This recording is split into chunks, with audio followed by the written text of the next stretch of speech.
phone.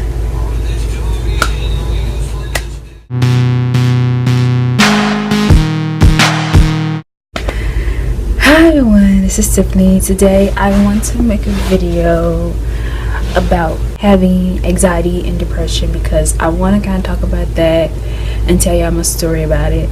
And so yeah, well, the one thing I would tell y'all that my story of having that, at first I didn't feel like I have anxiety and depression, but I know that anxiety, I felt like I didn't had it, but until probably I got it in my adult years, because early, like I think when I was 18 close to being 20, and I'm 22 years old.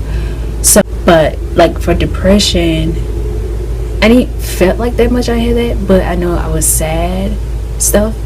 So doing way back when I was a little kid, I was a happy kid. I was all the time happy and stuff, but the one that was shy, and I just stare at people like I don't know who you are. And I had kind of problems of trust issue with people. Probably I don't know, like I don't know him or know her or something like that, because sometimes I still have that kind of problem. I'm working on that. So certain people that you might not trust, and I kind of have that kind of problem with. But when I was like about 7 and 11, I was I'm embarrassed to talk about it because I really don't want to get upset. I was molested when I was 7 and 11 years old by my mom ex-boyfriend, used to be boyfriend and stuff at that time. And so I kind of, that time I was confused at 7 years old about why he did that. And I think when I was like 11, I remember some of it. It's just I know I had a lot of nightmares a lot from that time. And going to high school, I had more nightmares because my mom broke up with him, and she broke up with him and stuff like that. And I know some of y'all want to know that he went to jail and stuff. That guy, he passed away. My mom used to boyfriend. Somebody told my mom that he passed away because they broke up. And as a kid, I waited too late, and I felt sad for myself, and I was blaming myself from that stuff like that, and I felt like sad from that. And I mean, my mom was mad at me like, why you didn't tell me, like, and of that. And I would call the cops and tell them not to do that. And I'm just like, I was confused. It was confused. Being a kid, you would be confused about that and why I did something wrong or something like that. And I learned that I didn't do nothing wrong because of that. And during up to my childhood, I had like learning problem. Like I was sad about that. I was like I cried a lot all the time from that and everything. And it's just that and that going on. I just feel like I felt embarrassed of having learning problem. And I'm not the only one who has that. My mom has it, and it runs like it probably runs in the family, or like, you know, way back probably it skipped other person, came to them. Sometimes it could count around to like that. And I felt really sad about that, and I feel like I couldn't do like other kids, like remember like I can remember letters. I can't remember that much of my monies, like quarters and nickels and dime. I get confused with that. And I'm trying not to cry because I really don't want to cry on here. I really don't. Having that, it's just I felt so sad, and I did have anxiety, like cried a lot. And in my mind, I'm like especially having friends, I don't really want my friends to know about like I have learning problem. Like I feel like they probably knew about it. Like I felt like you would get take advantage or something like that. And I felt like that. I have friends that I trust and stuff like that. Some of my friends that I used to hang out, but I still talk to them and stuff, but I don't hang out with them like I used to because I have things that I need to do for myself. But I still talk to them and stuff like that. And they not like the type of people would usually, but they really cool and stuff. I still old musical friends, old junior high friends, I mean, and old, like, you know, high school friends, that kind of thing like that. And I kept things to myself a lot, and I really did. I really didn't tell that much to my mom that much. And I know my mom said, do you want to like go and talk to somebody about because what happened or something like that? And it's just like I really didn't, because I feel like I would start crying to thinking about that. I would start crying. I feel like I'm going to start crying too, and thinking about what happened to me when I was 7 and 11, especially of having learning problem. I just like, I feel like I don't want to have a boyfriend because I feel like I don't want to get take advantage, and I want to have a boyfriend.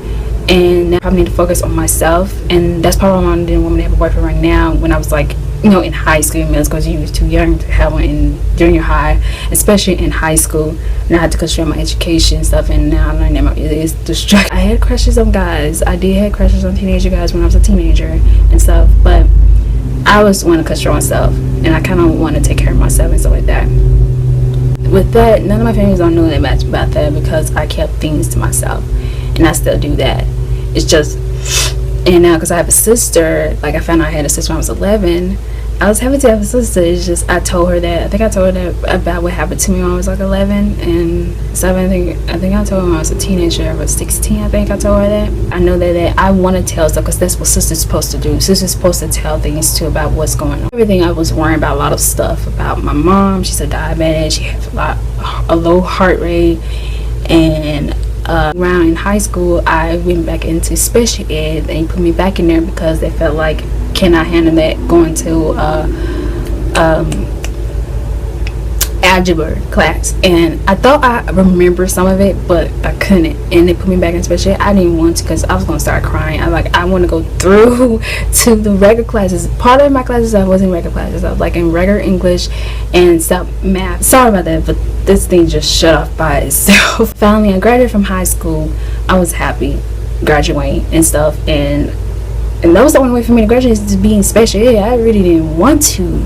I felt so embarrassed being there because people think that's the slow class. Then I'm like, I felt like I didn't want to be in there and going there every day, and it's just like I felt sad about that. But some of my friends was not like the type of friends. I had new friends when I went to the school that I would graduate. They wasn't like that. They just being themselves, and they treat me of who I am, not because of having learning disability. And I was happy about that, but I still was sad about that.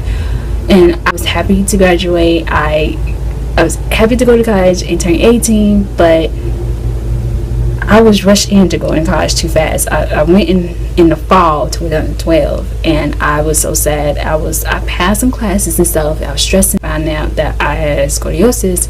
I was in pain a lot. My knees, my back, I was like, couldn't breathe. I couldn't handle it. I started crying, get upset. I feel like my mom felt sad for me because of that, and other things too that happened. And she know that I feel, she when I get upset, she started getting upset because of how I feel and how I feel hurt and everything, especially with other stuff. And I was sad about, because when I was a kid, that my dad was on drugs and stuff. I felt sad because of that, and I feel like that I didn't have no dad around.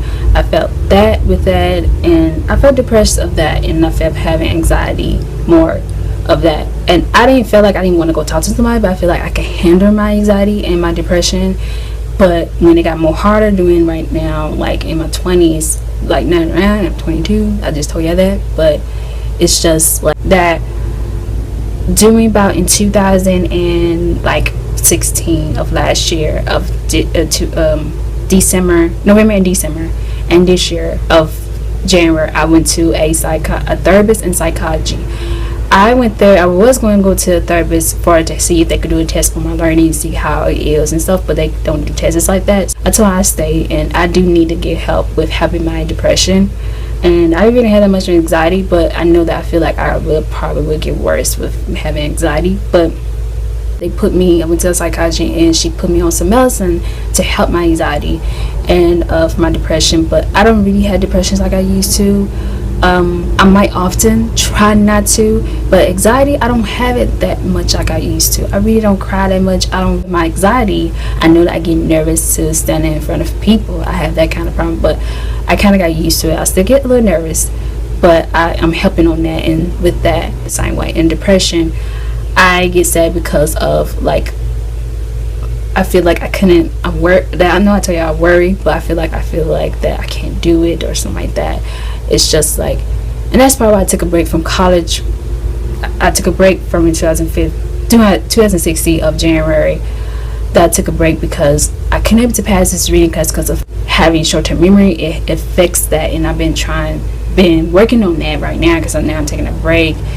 I'm not gonna take a break off for a while. I want to go back and finish my degree, my social degree. I want to finish it. And since I went to that therapist, she helped me. And the therapist, she gave me something that she told me that to meditate, like close my eye, think about a good place that you love to go when you was a kid or something, or like think somewhere that you by yourself, or you on the beach, put your feet in the sand or something like that. And she said do yoga, do something activity to help your anxiety and so you don't be depressed and stuff. And I kind of want to like listen to music. That helps me because I love music. I love to sing, I love to dance, I draw, I want to design clothes, I love to do all, and that's kind of, and I like making YouTube videos. Since I started, what I was saying is that since I've been doing that, it helps me, and I love it is since I do make YouTube videos since 2013.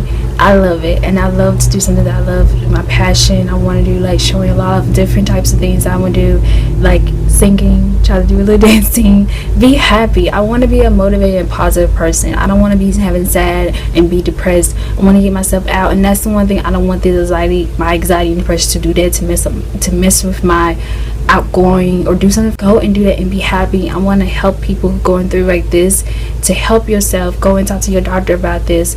Go and call like a line, like I can do a call, but that helps your anxiety and tell you and to give you advice to help that. Go do something hobby, do something and keep yourself busy. Don't like sit around at home. And that's the one thing I try not to do, sit around. I go outside, get some fresh air, walk or something. I know it'd be hot sometimes. Right now I feel like I'm sweaty under my arm. Music, listen to relaxing music, sing or do something. And the one thing I do to help me, I pray to God. And the one thing I help myself, I use this app called Bible app. It's not sponsored, but I know some of y'all probably heard about it. I read my Bible, and I kind of read on there. I might read my regular Bible book and stuff, or something on my thing. And I kind of would do that to kind of, and it has like a lot of advices that will help your anxiety and depression, and it helps me. And I sometimes do a hashtag tweet or something, and that's the one thing I kind of do. So but yeah, and so yeah, that's why I want to tell y'all that about my story about having anxiety, because it's not that bad to have that. I know a lot of YouTubers talk about this. Just love yourself and take care of yourself and be who you are. Don't be somebody else, because that kind of what makes you feel so sad and stuff. And do something for yourself. Don't make yourself sad or push yourself too hard and have anxiety and depression. I've had that through your life and stuff. Don't let that affect your whole life. You want to go out for something for you. Go out, get out. But yeah, that's why I want to just tell y'all that. And so yeah, and stay strong. Well, stand strong. Be fearless. And believe in yourself and chase those dreams that you want to do for yourself. And that's why. And I'm gonna call y'all my squad, my TiffTiffy Squad. So that's what I'm gonna call y'all on my channel. I don't know which I think, call y'all that and stuff like that. I hope this kind of help y'all. And so yeah. And what I would say, read some books too. Do something like that, and that kind of helps relax your mind, and do different things that you like to do that helps you and stuff with your anxiety and depression. So yeah, bye y'all.